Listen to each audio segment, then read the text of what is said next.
warahmatullahi wabarakatuh. So, my group and I will be presenting on the topic Engineering Information System and also Computer Ethics. So, my name is Hanis Khairunnisa and I will be presenting on the definition of engineering. So, what is engineering? But engineering is, according to the Accreditation Board for Engineering and also Technology, ABET defines engineering as the profession in which a knowledge of the mathematical and also natural sciences gained by study, experience, and practice is applied with judgment to develop ways to utilize economically the materials and forces of nature for the benefit of mankind. So, dia engineering ni basically macam pekerjaan je lah, satu pekerjaan yang merangkumi dua aspek ilmu iaitu mathematics and also natural sciences, and they also develop ways untuk benefit of mankind. So next, which is I will be explaining more on engineering. So at the first point, it is just the same that I have mentioned before, which is it is knowledge of mathematical and also natural sciences, and it is also viewed as an art as well as science. It perceived to embody a system of principles, methods, and skill that cannot be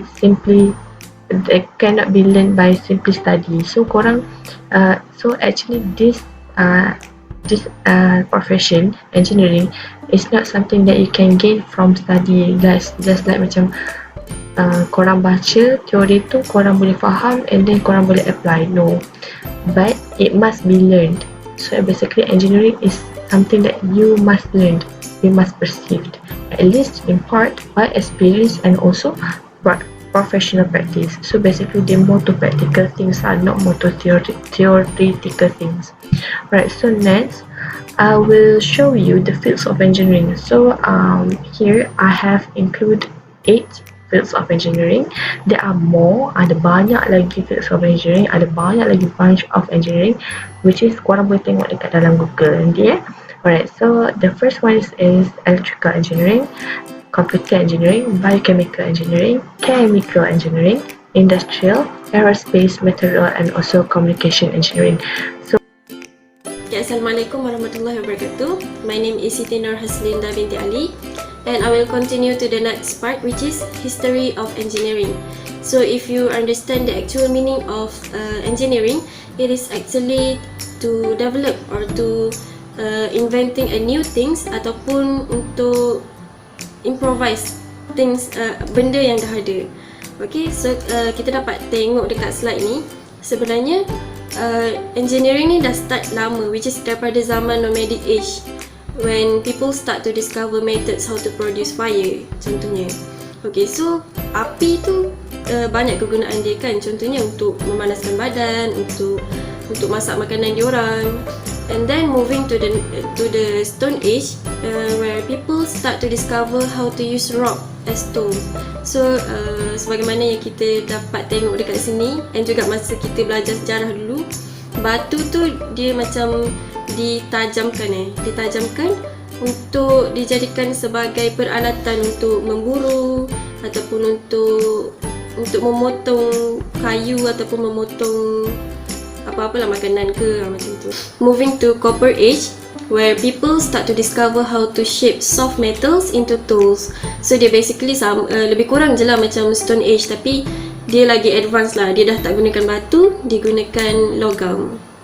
During the early civilization, which is the Mesopotamians, in the southern Mesopotamia, at the beginning of the recorded history, the ancient and mysterious Sumerian people construct canals, temples, and city walls that comprise the world's first engineering. And in the land between the Tigris and Euphrates River, the wheel cart is said to have first appeared. So daripada tamadun Mesopotamia sendiri, kita dapat tengok banyak invention kan. Contoh dia macam terusan air. Terusan air ni digunakan macam untuk kontrol kawasan yang cepat banjir, macam tu. Dan sampai sekarang kita ada sistem yang buat parit tu kan, untuk elakkan banjir kilat or something macam tu lah. Dan juga tayar yang kita gunakan sampai sekarang kan. And then during the Egyptian civilization. Okay, kalau kita sebut pasal Mesir Purba, the first thing that kita akan macam terlintas which is pyramid, kan? Okay, so around 2550 before Christ, Imhotep, which is the first documented engineer, built a famous step pyramid as a burial place for King Zoser, located at Saqqara Necropolis. So, piramid ni digunakan untuk simpan mayat King Zoser ni bersama dengan dia punya senjata, dia punya harta, macam tu. So, actually we have to be grateful for these old folks because they have invented or developed new things that we can use until today in our daily life. Okay, so this is, if you can see in the slide, this is among the figures that has invent ataupun yang dah contribute in inventing something new yang kita guna sampai sekarang. Sebagai contoh macam typewriter, telefon, light bulb, macam-macam lah. Okay, sebenarnya ramai lagi tapi I just take a few figures lah. Okay, in the next slide we can see that this is the figures, the Islamic figures that has contribute to inventing a new thing that we guna pakai sehingga hari ini. Okay, so I think that is all for history of engineering that you should know. We will continue to the next part. So next, we are going to extend on ethics in engineering. So the origin of ethics in engineering based on Arifin. Companies and professional societies have drafted codes of ethics to which their members are required to commit. So different company have different code of ethics because for different field of engineering also have different code of ethics. Do you understand? Maksudnya contoh korang dapat contoh engineer tu dia daripada field yang berlainan dan when they are from different fields of engineering, they have different types of code of ethics, right? However, the code of ethics of engineering tend to be very similar because they still use the same source to generate the code of ethics. That's why it will be very similar lah from a company to company. Right, next, the sources of ethics codes in engineering. The first one is Board of Engineering Malaysia, which is from this board, engineer kat Malaysia ni boleh dapat lesen. So untuk dapatkan lesen as engineer, they have to go through with Board of Engineering Malaysia. In this Board of Engineering Malaysia also have dia punya code lah. Code dia punya etika-etika yang perlu dipatuhi as an engineer in Malaysia. And then we have IEEE Code of Ethics, Institute of Electrical and also Electronic Engineers. And then untuk engineer yang khas dalam electrical and also electronic.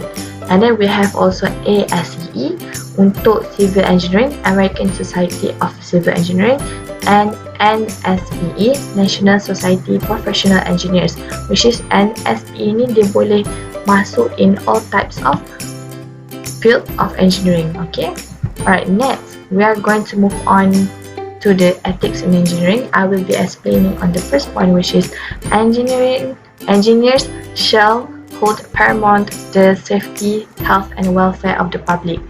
If engineers' judgment is overruled under circumstances that endanger life or property, they shall notify the employer or client and such as authority as may be appropriate.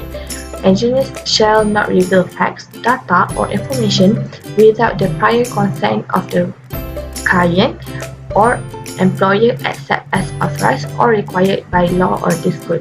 So basically, bila jadi engineer, they should not reveal facts ataupun any data atau any information tentang projek yang diorang sedang jalankan.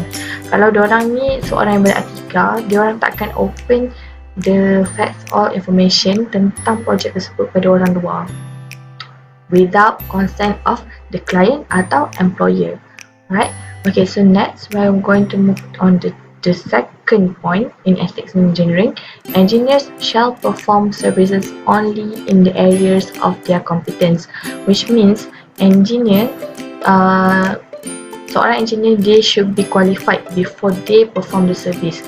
Maksudnya sebelum diorang mulakan sesuatu projek atau diorang nak buat service on something, they should have the qualification. Contohnya they have degree, they have practice in vocational or something like that, and only in the area of their competence, and dekat dalam dia punya field sahaja.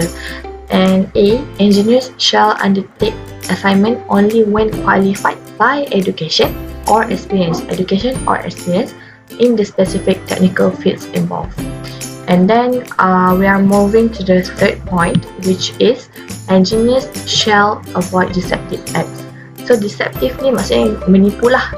Macam kita tipu, bukan kita, maksudnya engineer tu tipu dekat klien atau employee tu on something, contoh something tu macam dia punya project ke macam tu.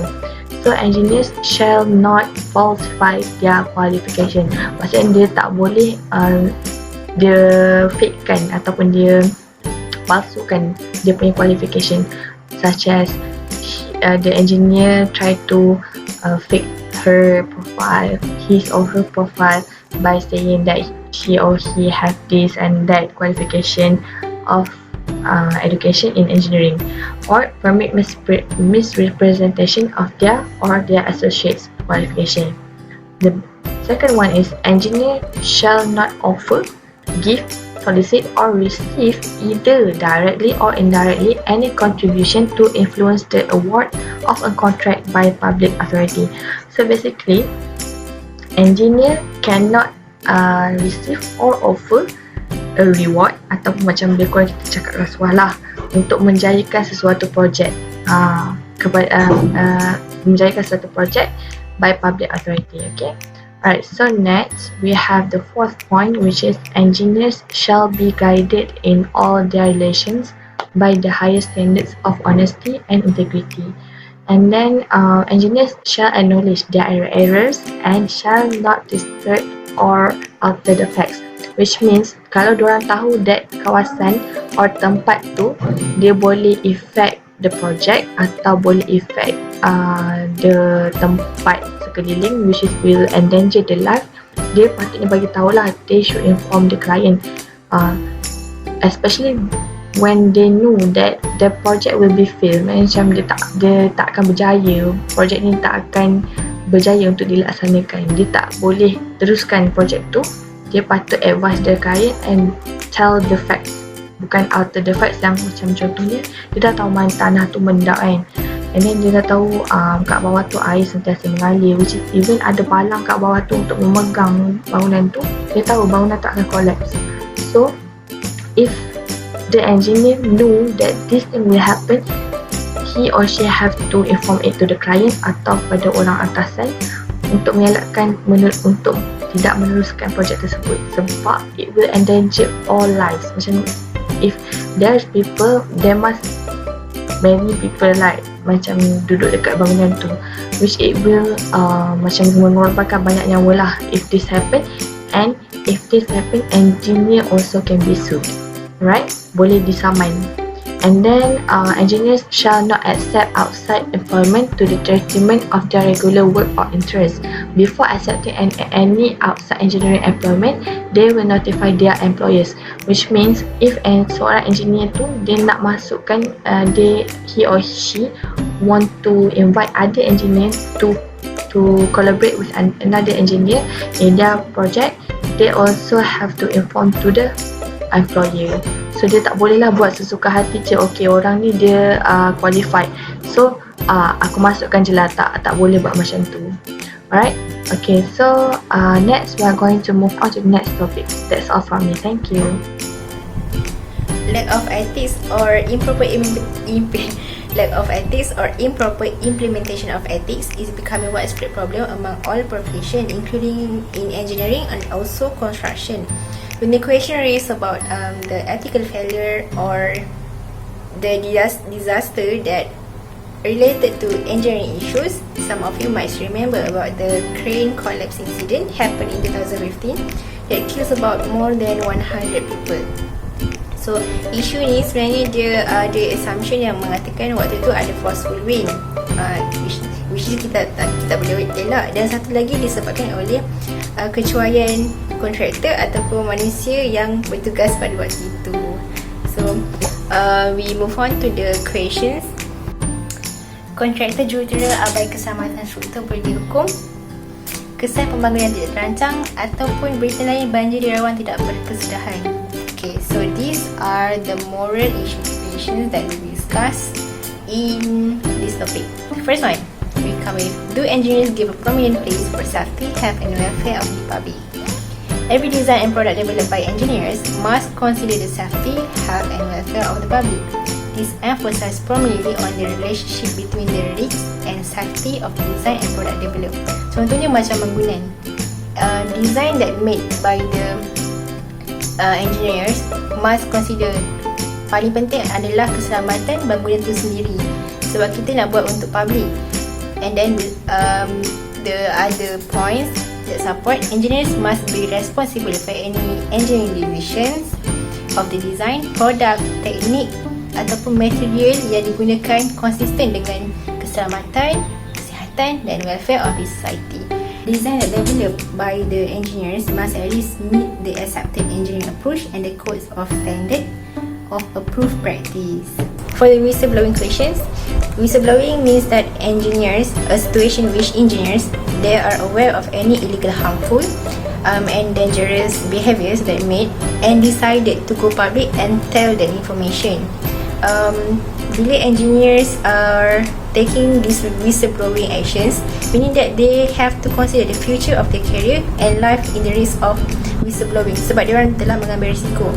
Engineers need to choose either their obligation to the employer or the safety and welfare of the society. The other questions, do engineers need to be responsible and liable for damages and injuries occurred?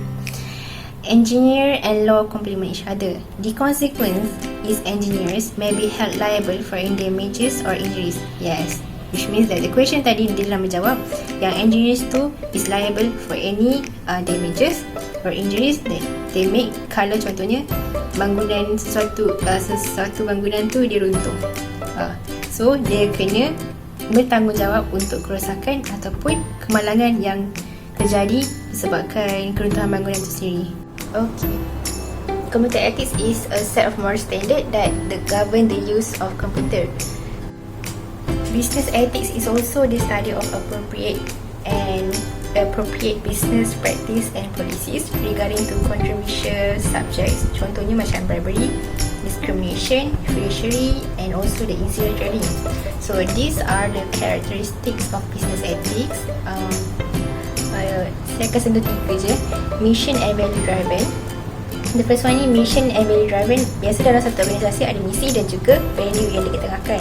Misi satu syarikat, contohnya dalam produk penghasilan syarikat pengeluaran makanan, misi dia ialah untuk menambah atau meningkatkan kualiti makanan, produk keluaran makanan. Biasanya misi dalam jangka masa yang panjang. Dan kalau nilai apa yang diketengahkan untuk pekerja tu, contohnya kejuran, integriti. These are the significant importance untuk business ethics dan juga satu organisasi tu untuk terus strive and thrive dalam industri. Yang kedua is stakeholder balance and long term perspective. Stakeholder ni means that parties that has interest in company. It can be either affected or be affected by business. Biasa the primary stakeholders, contoh macam investors, employers, customers and also suppliers. In the stakeholder theory, this is one theory. It states that business must seek to maximize value for its stakeholder. It emphasizes the connection between business and all those who have a share in it, namely macam customers, employees, suppliers yang dah disebutkan tadi, dan juga termasuklah community. Dan juga purpose of business bukan sahaja untuk buat duit, tapi dia juga untuk memberikan good balance of customer value and profit, and also kita akan giving back to the community. The last one is leadership effectiveness and integrity. Dalam satu organisasi akan ada leader. So leader ni akan menjadi contoh kepada berlawan kepada superior, orang bawah-bawah dia. Okay, so effective leaders dia apply the concept of talk the talk and walk the walk. Macam kepimpinan melalui teladan, apa yang dicakap dia akan buat. So the comprehensive the leadership effectiveness inilah yang akan menjadi macam ni tunjang kepada satu kejayaan satu organisasi. And the leader must embody their own behaviour dan dia inculcate the good values so that the employees and all stakeholders akan terus kekal dalam tu dan juga macam ni membantu dia lah. These are characteristics which include policy vacuum and conceptual models. Policy vacuum is being present when computers create new possibilities. For example, it's like copyright law. If you have copyright something, that means that you own that thing and no one just can copy that ideas.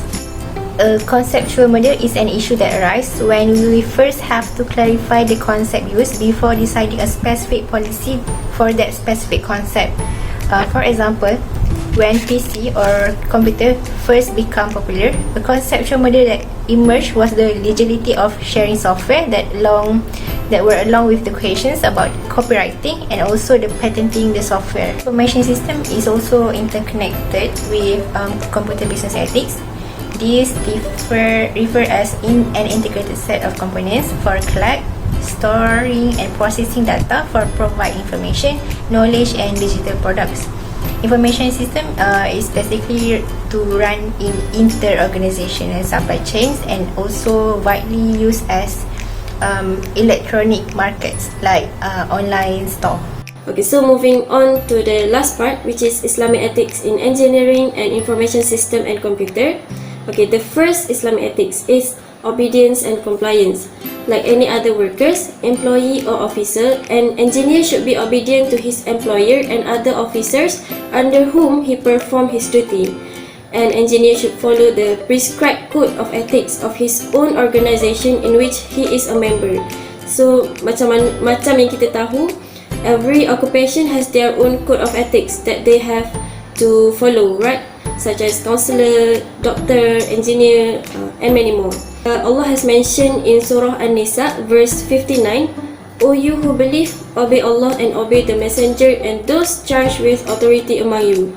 So the engineer should follow the code of ethics or the rules and regulation that has been prescribed by the company, as it is become the obligation to him or her to follow the rules that has made by the authority of the company.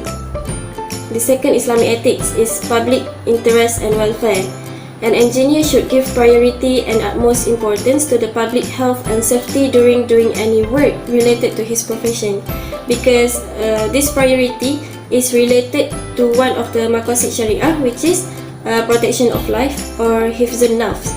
Okay, and they must take all different types of precaution before commencing any work so that the public health and safety will be secure and no harm will be inflicted to them. And also Rasulullah sallallahu alaihi wasallam has said in one hadith, harm neither should be inflicted to anyone nor should be reciprocated. Okay, so we can see here, in order to maintain safety of the public as well as the workers who worked under a developing project, the engineer should offer the proper safety guidelines to them frequently so that everyone will take extra precautions all the time. Okay, and then the third Islamic ethics is avoidance of bribery. In order to receive any projects for his company or employer from the government or any other authority or a larger company, an engineer should not offer bribe to any party involved in it. And he also should not pay bribe to any party for his own promotion or any other personal benefits. And sama jugalah macam kalau dia terima rasuah sebabkan any job ataupun work yang dia offer to someone. Menerima ataupun memberi tu sama-sama forbidden in Islam. And Rasulullah sallallahu alaihi wasallam has mentioned in one hadith, Allah curse the one who offers bribe to others or receive it from others. So macam saya kata tadi, even terima ataupun beri rasuah tu, it is considered as haram in Islam. Moving on to the last Islamic ethics is honesty and integrity. Okay, so what is the meaning of integrity? Integrity means that data cannot be modified without authorization. So usually how integrity was breached, for example, when an employee accidentally ataupun berniat ataupun tidak berniat untuk delete some information ataupun manipulate the data, ataupun boleh jadi when an employee dia manipulate his own salary in the payroll database. Okay, so that is one or two types of breaching integrity. So how to practice integrity? Which is by only the necessary amount of information should be collected and should not be fabricated or should not be used without permission of the individual. So because data ni macam privacy someone lah kan. Also, Allah has mentioned in Al-Quran, Surah Al-Mutaffifin, verse 1 until 5, woe to those who deal fraudulently, those who when they have to receive by measure from men, exact full measure, but when they have to give by measure to men, they give less than due.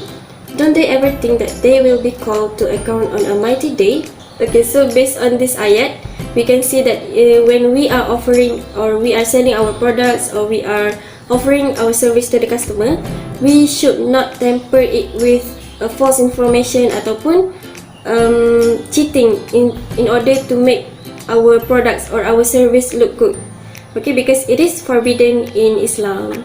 Okay, so I think that is all from our group, and thank you for listening, and Assalamualaikum warahmatullahi wabarakatuh.